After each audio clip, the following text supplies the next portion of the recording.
e fé.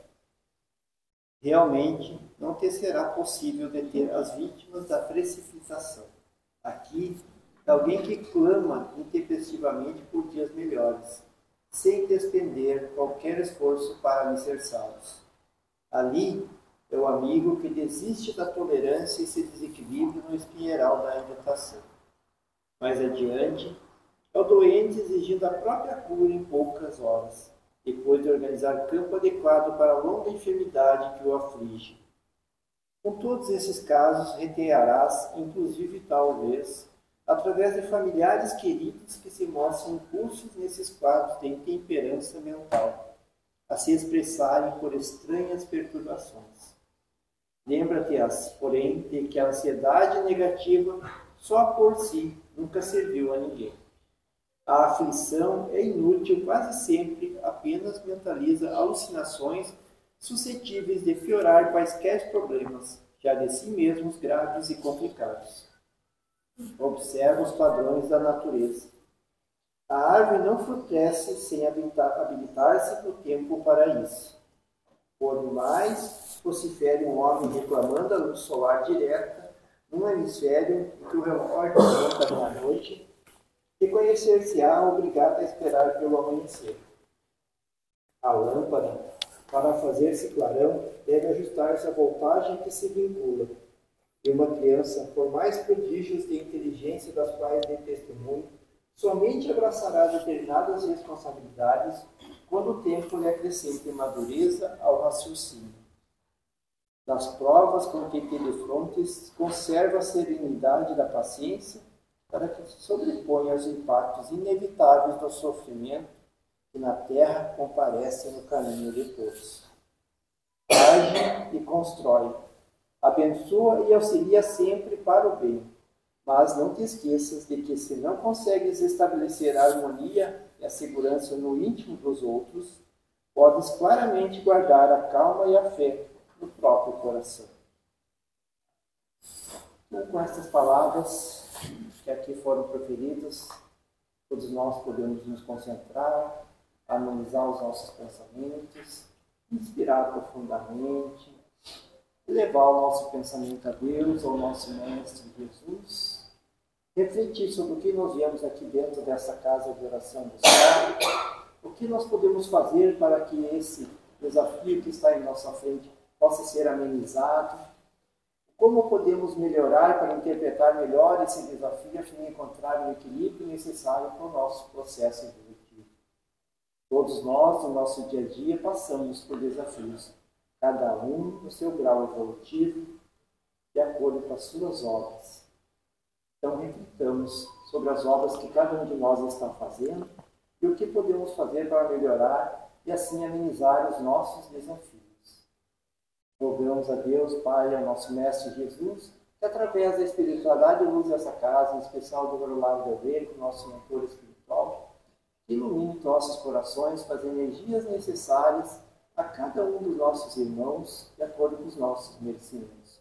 Que todos nós possamos nos tornar receptivos para as energias que aqui estão sendo derramadas e assim consigamos equilibrar os nossos pensamentos, as nossas ações e atitudes, a fim de equilibrarmos o nosso processo evolutivo. Com a graça de Deus, de Jesus e da Mãe Santíssima, que assim seja. Estamos no nosso nome, Pai, terceiro, para dar início à nossa doutrina da tarde de hoje. Obrigado, Pai. Boa tarde a todos.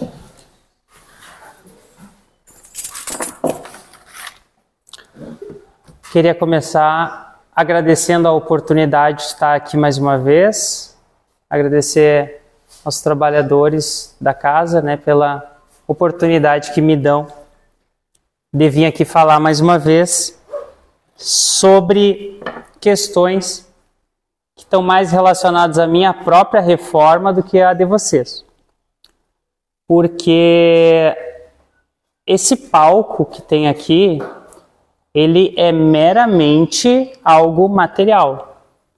Porque todas as pessoas, ou falo por mim, a maioria das pessoas que vem aqui falar, o tema serve muito mais para a pessoa que fala do que para as pessoas que escutam. Mas aí eu trago para vocês uma reflexão. O quanto nós ainda precisamos de salvadores da pátria. O quanto nós transferimos a responsabilidade da nossa vida para outras pessoas que nós queremos que nos deem as soluções dos nossos problemas, sendo que a gente não busca a resposta dos nossos problemas. É claro que existe uma questão espiritual. A gente se acostumou, ao longo dos milênios, a frequentar instituições em que existia lá um enviado de Deus.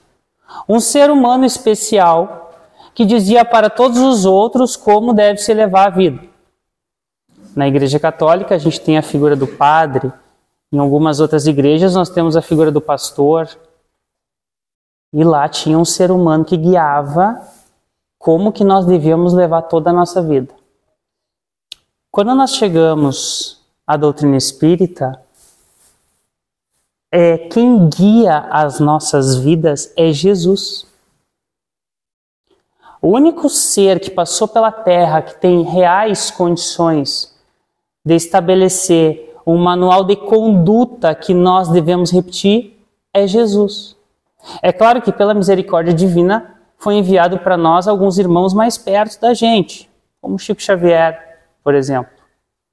Mas essa necessidade que a gente tem de transferir responsabilidades para que outras pessoas resolvam os problemas que nós temos, abre espaço para que a gente deixe adentrar nas nossas vidas pessoas que talvez não estejam tão bem instruídas assim. E isso é algo complexo e complicado. Na doutrina espírita, nós falamos da moral de Jesus. Então, eu aqui, se tivesse que falar da minha vida, não estaria nem aqui. Porque o que eu falaria? Nós viemos aqui para falar daquele que guia a vida de todos nós, que é a moral de Cristo. Esse sim, ele não se preocupou em deixar nada escrito, mas sabia que teria os apóstolos que deixariam algo escrito e que chegaria até a gente. Esse é o nosso modelo e guia, Jesus. E é bem importante que a gente entenda a figura do palestrante. Palestrantes são pessoas que falam sobre seus estudos, sobre alguma coisa, sobre inovações, sobre coisas novas. Expositores falam sobre estudos de outras pessoas que eles estudaram. Então, eu estou expondo a história de Jesus. Não estou fazendo uma palestra. Quem faria a palestra seria Jesus aqui falando sobre a vida dele. Então essa necessidade é importante da gente compreender. Sabe por quê? Porque muitas vezes a gente, entre aspas, usa aquela palavra endeusamos pessoas. E a chance daquela pessoa errar, como qualquer um de nós, é gigantesca. Então a gente acaba se decepcionando. E é importante que a gente entenda que todos nós estamos aprendendo, erra, aprende, sem cobrar dos outros, por vezes, comportamentos que nem a gente ainda consegue ter. Isso é bem importante para a gente compreender como é que funciona a doutrina espírita.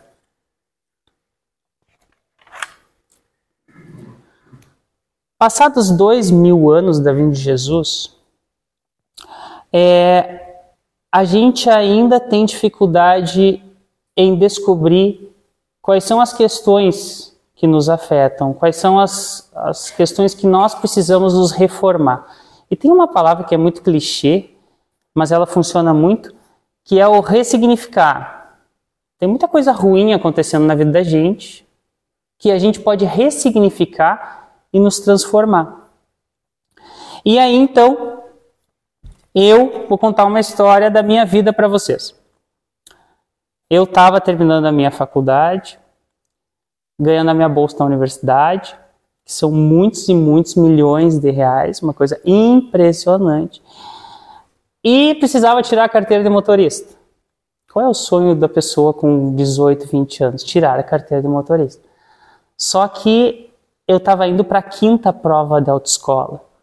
A minha mãe, que ela complementava, né? Tipo assim, eu ia lá, gastava meus milhões, minha mãe mais os milhões dela. E a prova da autoescola é um momento brabo da vida da gente. Assim. Pode não parecer depois que a gente passa por ela, mas até a gente passar é complexo. E então a gente chegou numa conclusão. Vamos ter que fazer alguma coisa diferente. Para a 5ª prova da autoescola, nós vamos ter que fazer uma coisa diferente, porque se tu reprovar de novo, tu perde tudo que tu gastou até ali, precisa recomeçar o processo, um dinheirão que ia fora. A minha mãe conhecia uma pessoa que trabalhava com Reiki, que é uma técnica que se equilibra os chakras, que são os nossos centros vitais. Então fui lá, nessa senhora do Reiki, e a senhora fez o Reiki, e eu fui para a 5ª prova. E eu passei na prova. Eu não lembro de estar fazendo a prova da autoescola. Eu acho que, sei lá, meu anjo da guarda pegou, deu uma mão, foi dirigindo comigo, porque eu não lembro, mas aconteceu. E tem 2 detalhes importantes nisso. A pessoa que fez o Reiki não cobrou absolutamente nada por isso. Isso é o primeiro ponto do tema que a gente precisa falar hoje. O segundo ponto é que a pessoa que fez o Reiki em mim não fez a prova por mim. Ela equilibrou meus chakras para que eu pudesse lá fazer a prova. O que é diferente. Porque a gente pode ter uma equipe por trás da gente. Um staff, termo legal, né? Técnico isso aí. E a gente pode não assumir a responsabilidade. Então, assim, é importante que a gente entenda que por mais ajuda que a gente tem, por mais ajuda que a gente busque para as nossas questões, nós precisamos assumir que temos um problema para resolver um problema. Porque talvez a pergunta mais difícil seja, o que você precisa corrigir hoje? Um dia passou, vários dias passaram, e a gente chegou até aqui. E nesses vários dias que a gente passou, a gente trouxe alguns comportamentos que a gente precisa alterar. Esses comportamentos que a gente precisa alterar é o detalhe que a gente está aqui. E tem uma coisa que é uma coisa mágica da nossa vida. É assim, vou sair desse troço aqui. Porque eu mais assisto a doutrinária de sábado do que eu falo, né? Eu assisto quase todas. E a maioria delas, ou algumas delas, a gente acaba dormindo porque pega bem o horário do soninho. Ainda mais o sábado, né? Cansou a semana inteira, vem aqui sábado dá uma dormidinha, né? Mas, nesse caso, vamos tentar ficar aqui, nesse mundo, e não ir para o mundo espiritual durante esse tempo. Pessoal, tem uma forma da gente constatar o que nós temos que alterar na nossa vida. É quando alguém faz ou toma uma decisão, uma atitude, e nos irrita profundamente aquela decisão que a pessoa tomou. É ruim, né? Vou falar de mim, tá? Vou falar de mim. Esses dias, eu adoro falar de mim. Né? Eu adoro contar para as pessoas que eu tô em dificuldade aí para evoluir, né? Ainda tô aqui nesse mundo, provas e expiações, tá? Beleza toda. Tava eu dirigindo esses dias, e aí, o trânsito é o lugar, talvez o lugar mais primitivo que exista na Terra é o trânsito. O trânsito, né, convenhamos, né, os caminhões são os donos do trânsito e depois tem nós, o resto. Então, eu precisava chegar, porque eu estou sempre atrasado, é uma marca, quase. Passei um pouquinho mais rápido. E aí, não consegui passar pelo carro da frente. O cara da frente passou. E ele fez um movimento, quando ele abriu o vidro, ele fez um movimento assim, ó. Passa por cima. Cara, todos os meus defeitos, ali veio, assim, ó, o homem mais primitivo da história do mundo. Porque eu pensei realmente, se eu tivesse como passar por cima dele, eu tinha passado. Mas não deu para passar. E sabe por que eu me irritei quando ele disse para eu passar por cima? porque eu tenho problema no trânsito. Entendeu? Quando ele disse isso e me irritou, eu tenho problema no trânsito. Porque se eu não tivesse, ele teria feito isso, eu não teria nem dado bola. Eu diria assim, poxa, cara, tá, beleza. Vou chegar atrasado, azar, o pessoal já acostumou. Mas não. Então quer dizer, descobri um problema. Trânsito. É essas coisas que irritam a gente. As coisas que irritam a gente são as coisas que nós precisamos alterar. Só que o problema é que nem sempre a gente tem a maturidade de assumir as dificuldades. Às vezes a gente passa 50 anos na Terra e tem alguém ali, geralmente um filho, um pai, uma mãe,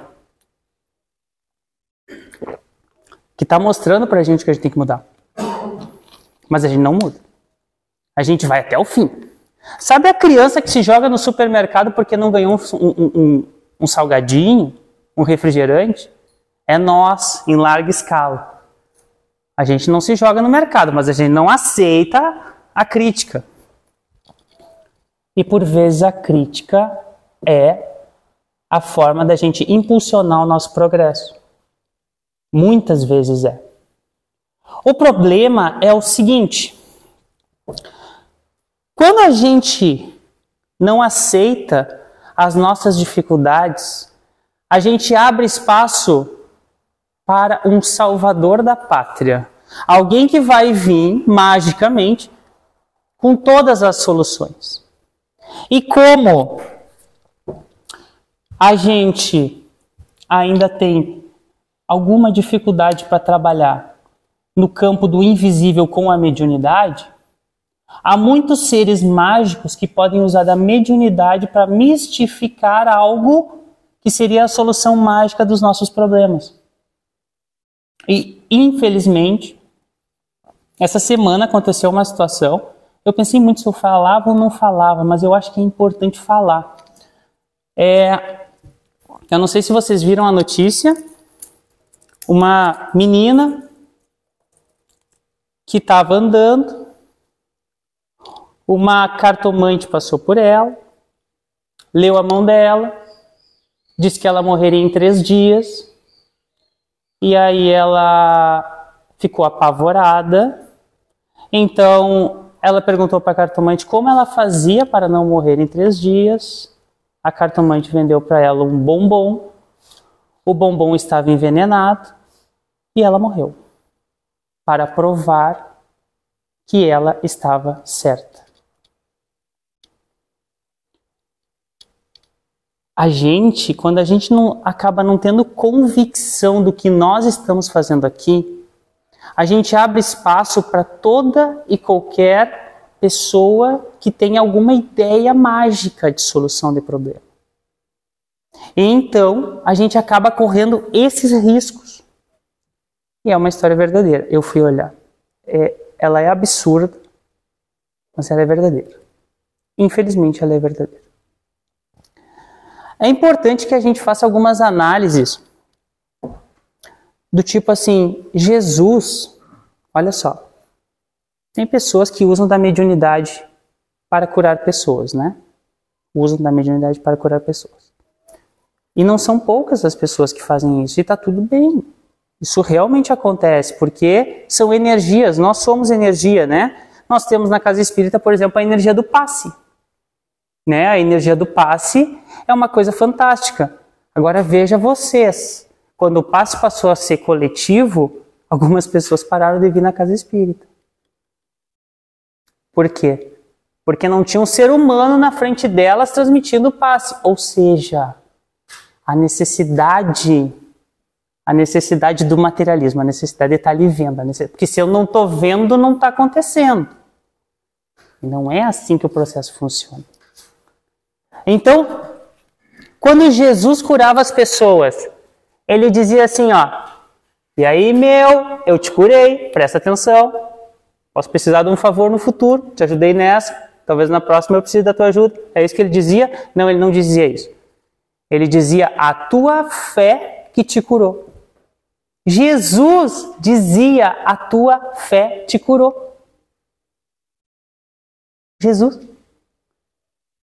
E aí, tu, com todo respeito, que nós estamos nesse momento na nossa escala evolutiva, acha que tem a capacidade de curar problemas das outras pessoas.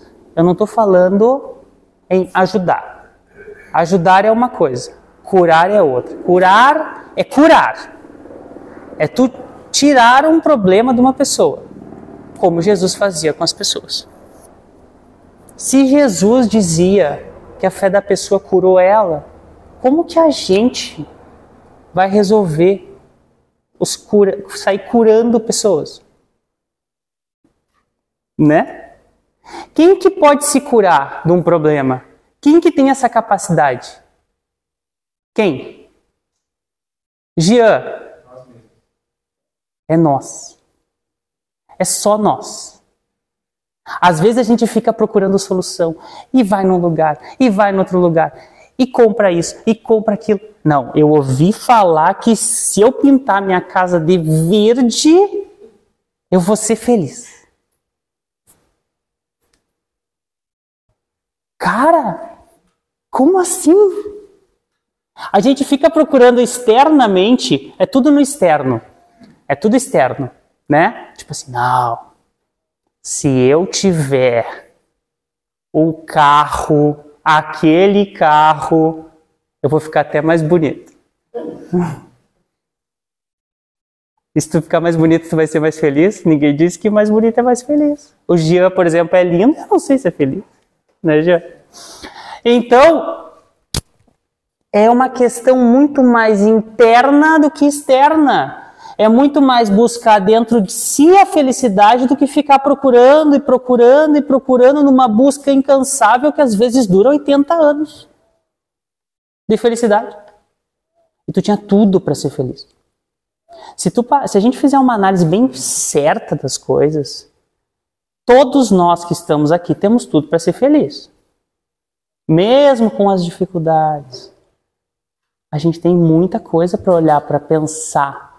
Biologicamente, a nossa vida é um milagre. Biologicamente, a nossa vida é um milagre. Pensa a quantidade de bactérias que a gente entra em contato todos os dias. Só isso, pensa. Pensa o quanto mudou a expectativa de vida ao longo dos anos. Não faz muito tempo, as pessoas tinham média de idade de 50 anos. Hoje as pessoas estão vivendo 90, 92, 95. E o melhor, com qualidade de vida.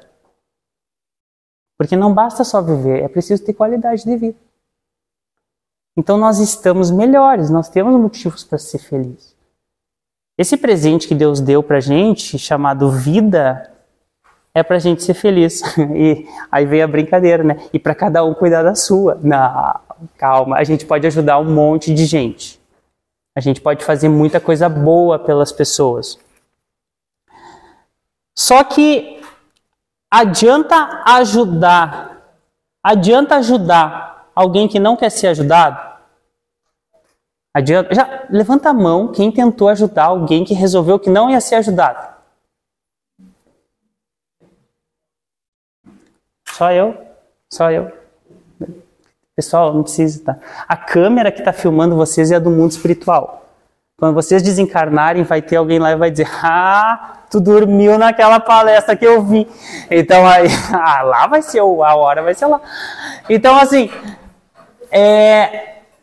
não adianta por muitas vezes a gente ajudar alguém que não quer ser ajudado. Como que se faz um processo? Vem cá que eu quero te ajudar, mas eu não quero ser ajudado. O problema é que às vezes a pessoa que não quer ser ajudada somos nós. Aí é complicado. Porque quando a gente resolve que quer ser ajudado, aparecem 1 milhão de forças, da onde a gente nem espera, que vem para nos impulsionar e impulsionar o nosso progresso. Agora, se a gente resolver que não vai e a gente se fecha, aí que a gente não consegue chegar em lugar nenhum mesmo. Então, o quanto é importante a gente entender que todos nós temos problemas. Que todos nós temos imperfeições. Como é feio, né, dizer isso assim, socialmente, olha. Que coisa mais complicada. Eu sempre quero ser uma coisa normal, né? Porque o nosso planeta é um planeta assim. É um planeta de algumas dificuldades. É um planeta para progredir. É um planeta para que a gente saia daqui melhores do que quando a gente aqui chegou. É para isso que a gente está aqui. Mas agora eu tenho a pergunta mais difícil de hoje. Levanta a mão quem é médium. E aí eu preciso fazer a pergunta, aquela piadinha nada a ver, né? Que não é máximo nem mínimo. É médium. Levanta a mão quem é médium. Tudo bem? Como é que é o seu nome? Não fica com vergonha, ninguém está te olhando. Só eu. Como é que é teu nome? Vilmar? O senhor é médium? Todos nós somos médiums. Está lá no livro Mecanismos da Mediunidade. Até que... mas eu não queria ser médium. Ah, tu é. Todo mundo é. Uns são mais ostensivos, aparecem mais, têm mais contato com o mundo espiritual, outros menos, mas todo mundo está em contato com o mundo espiritual o tempo todo. O tempo todo. Nós estamos em contato com o mundo espiritual, o que é muito bom por um aspecto. Porque o nosso anjo da guarda... Vocês sabiam que antes da gente nascer, teve um espírito que olhou para a gente e disse: é sério que a gente vai encarar essa? E aí tu olhou para ele e disse: vamos ter que encarar.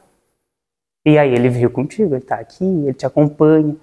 A responsabilidade dele é ficar cuidando do que tu faz. Imagina o desespero desse espírito em alguns momentos da nossa vida.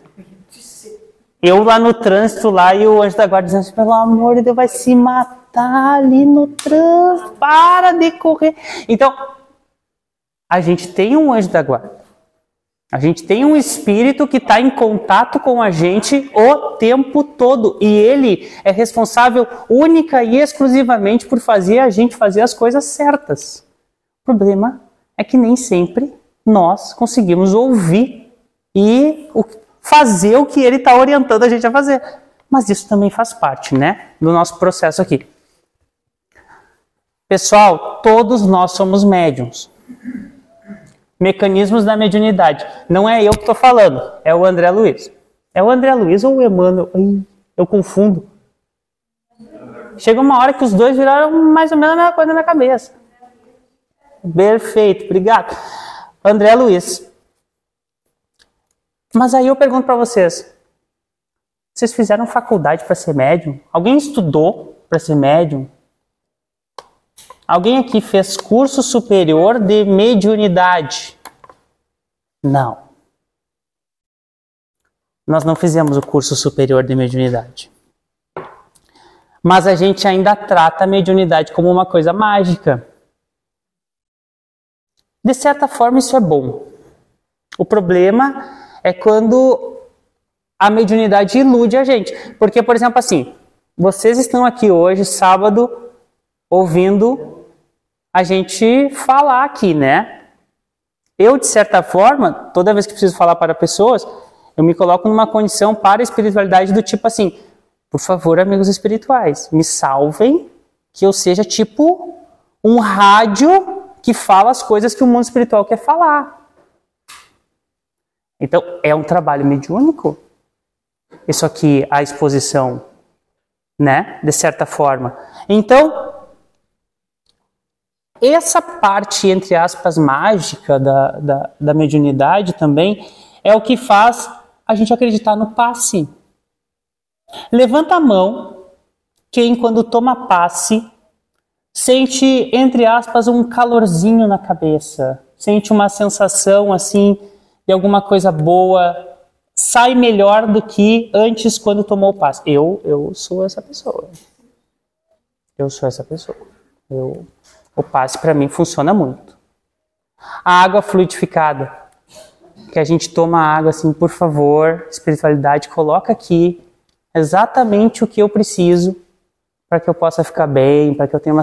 A prece tem o poder de nos levar para um lugar que a gente nem sabe onde está, porque a gente começa a rezar e a pedir, e a agradecer, e pedir, e pedir, e pedir, e continua pedindo, continua e pede.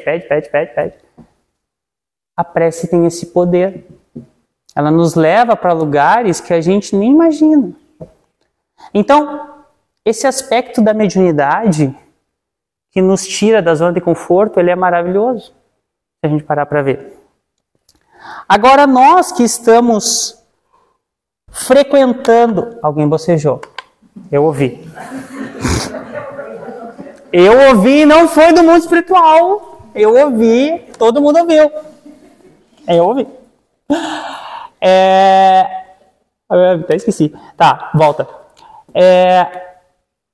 Essa questão da mediunidade, o quanto é importante a gente saber que a mediunidade existe, mas, pessoal, a mediunidade é responsabilidade. A mediunidade é responsabilidade. É engraçado, porque daí a gente retorna lá no início.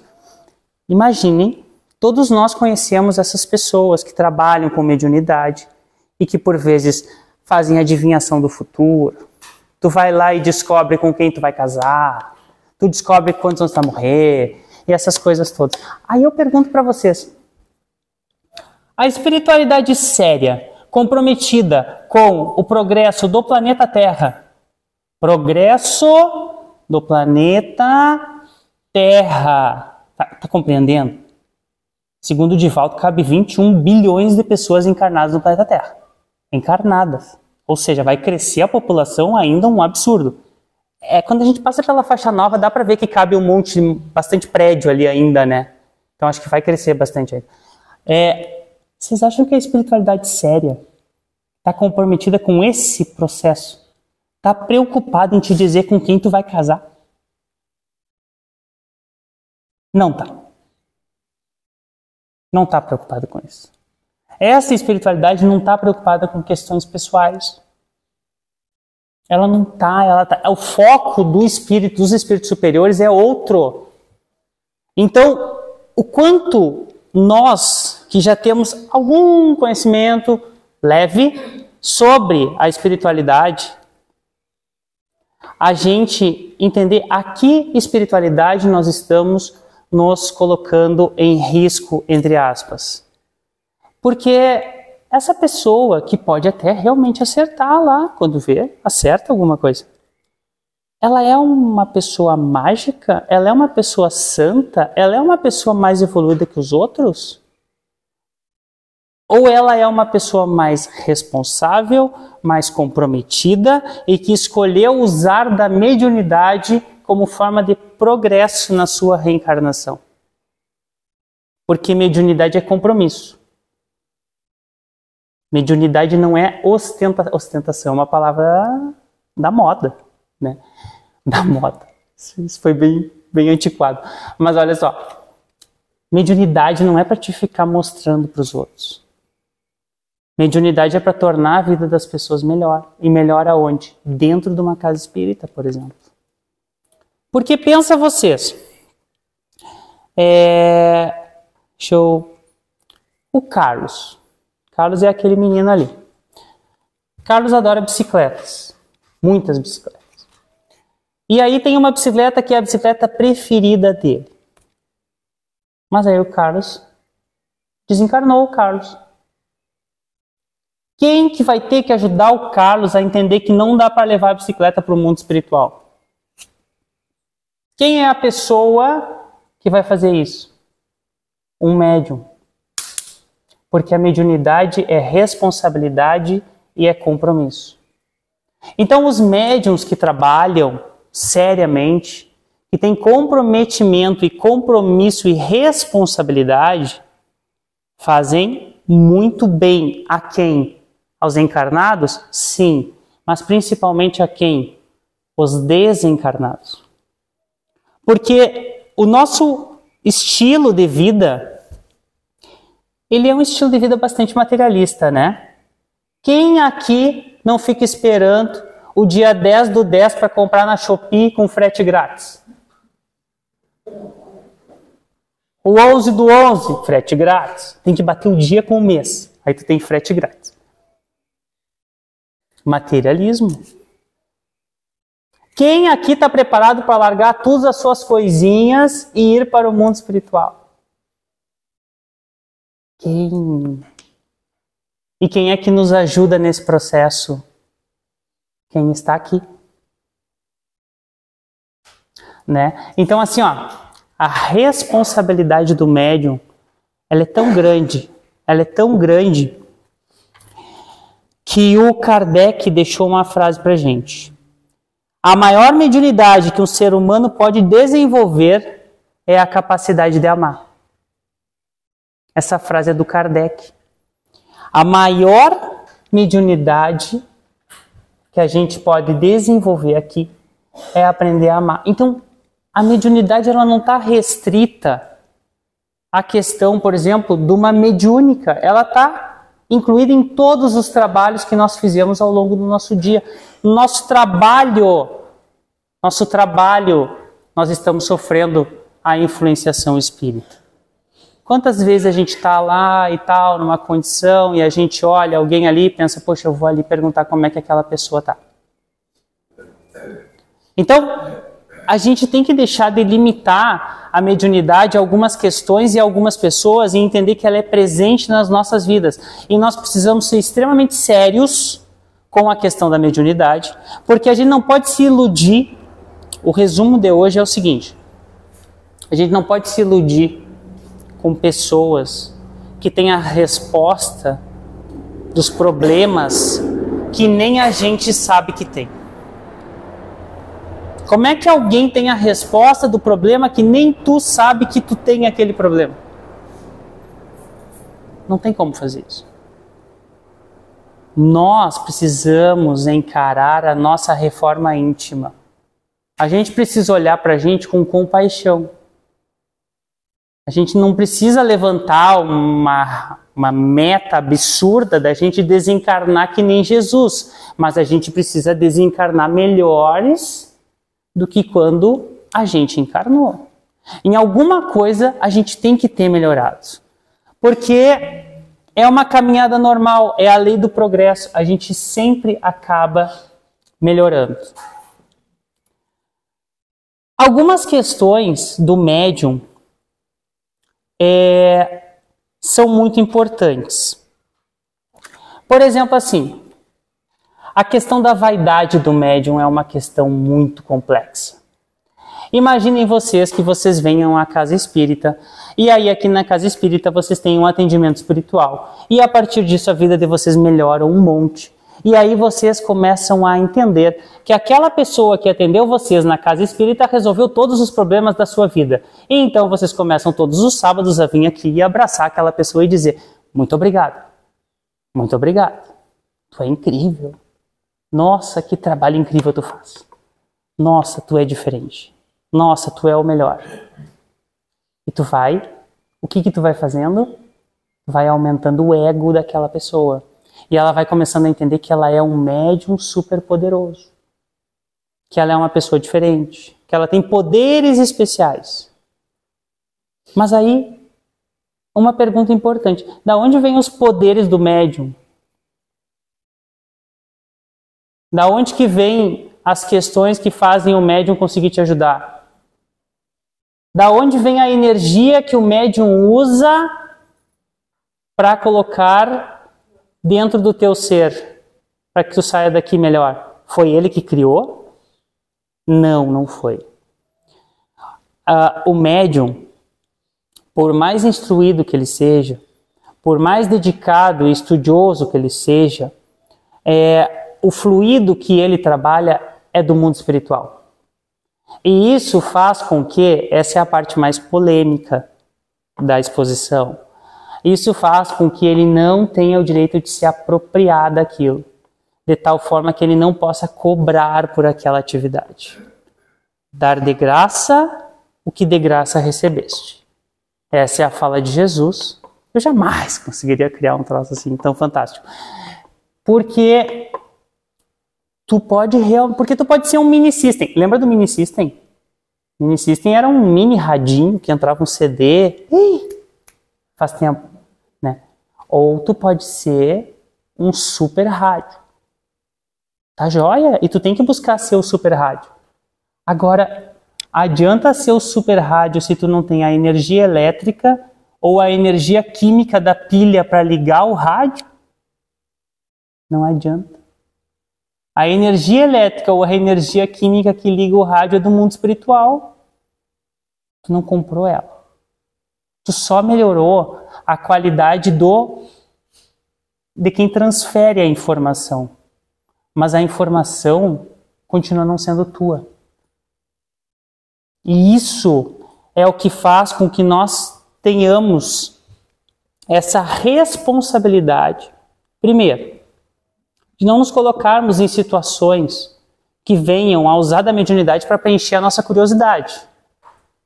Porque passou o tempo em que a mediunidade servia para resolver curiosidades, né? Do tipo, será que os espíritos existem mesmo? Espíritos, se tu tiver aqui, vira essa cadeira. Não. Isso aí a gente já superou, né? A mediunidade precisa estar constante nas nossas cabeças o tempo todo. Porque todos somos médiuns, sofrendo influenciação o tempo todo, todos os dias, de espíritos bons e espíritos menos bons. E essa responsabilidade do que o que vai nos influenciar é nossa.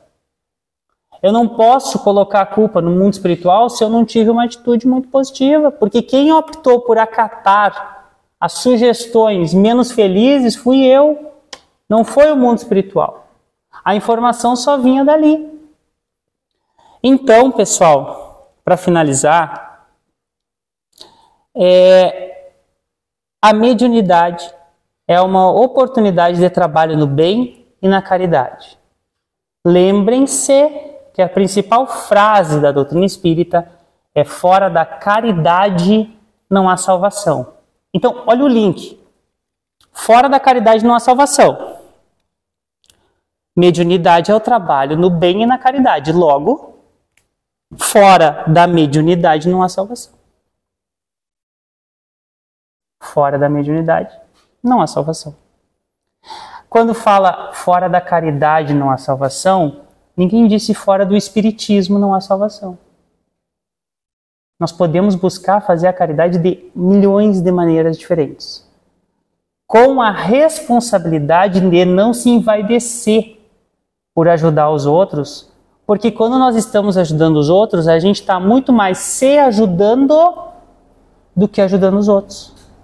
Porque se eu vou lá numa noite e entrego, seja o que for, para uma pessoa, eu vejo as dificuldades dela sem necessariamente estar vivendo as dificuldades dela. E isso me torna, consequentemente, uma pessoa melhor. Então é uma oportunidade de trabalho interessante. Porque quem ajuda de verdade não é vítima da vaidade. Muito obrigado a todos. Espero que vocês tenham dormido pouco hoje.